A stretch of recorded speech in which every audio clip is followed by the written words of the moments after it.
Donc on est vigneron au domaine Pierre-Bertrand Coulis à Chinon, on a 23 hectares, on travaille en famille, on est labellisé HVE depuis maintenant 6 ans.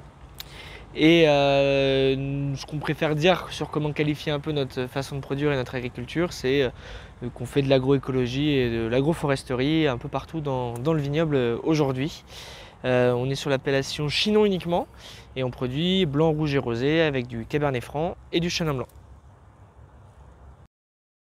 Viticulteur à Restigné, coopérateur à 100% à la cave Robert et Marcel. Alors HVE depuis 2018, Réseau Défi depuis 2010, 14 hectares et demi en production, production Bourgueil rouge, un petit peu de rosé, du Touraine mousseux et du crément de Loire.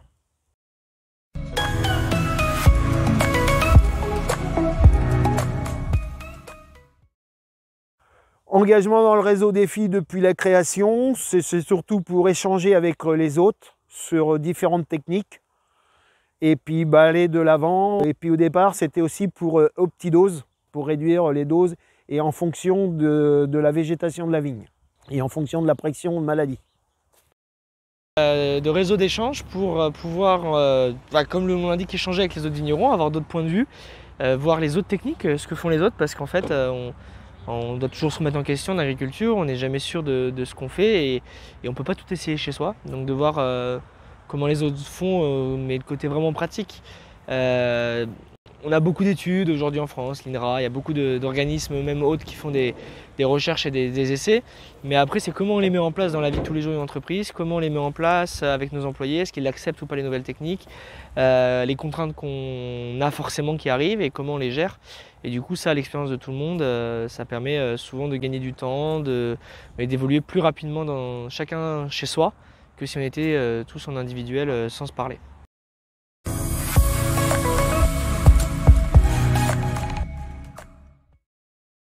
L'entièreté de nos sols ne sont ni désherbés chimiquement ni désherbés mécaniquement, donc pas de travail du sol et pas de désherbant.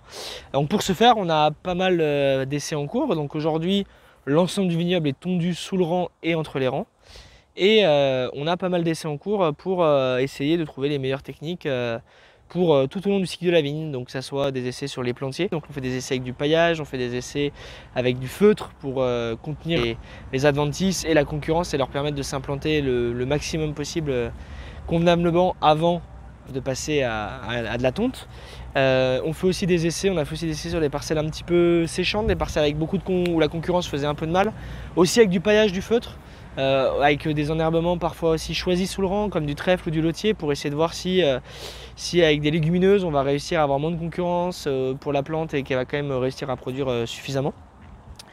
Donc ça c'est les essais un petit peu de gestion sur le rang.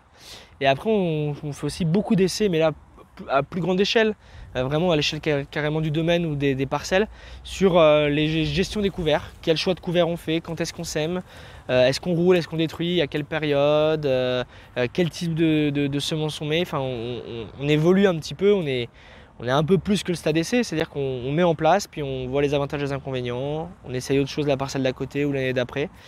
Et on essaye de remplacer au fur et à mesure nos enherbements qui étaient naturels par des enherbements choisis.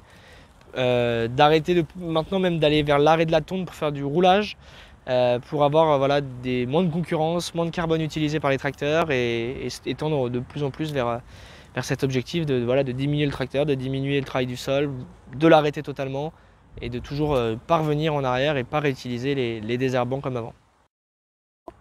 Je mène des essais donc, sur les alternatives au glyphosate sous le rang de vigne.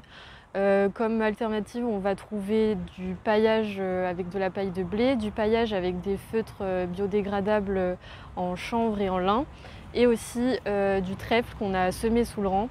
Tout ça sera comparé avec notre modalité témoin qui, elle, sera l'enherbement naturel.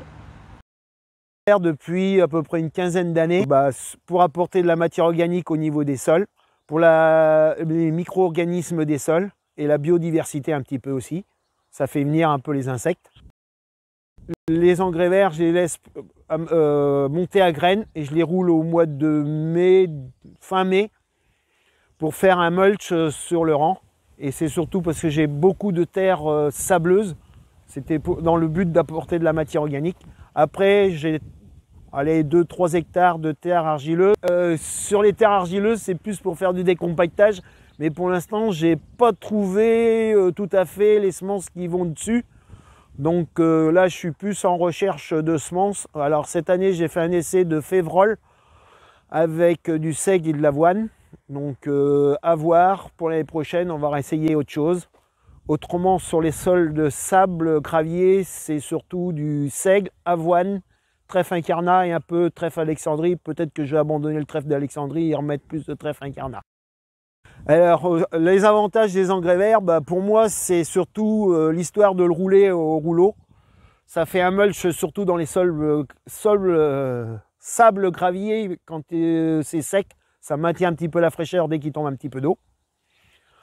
Après, ça rapporte de la matière organique au niveau des sols.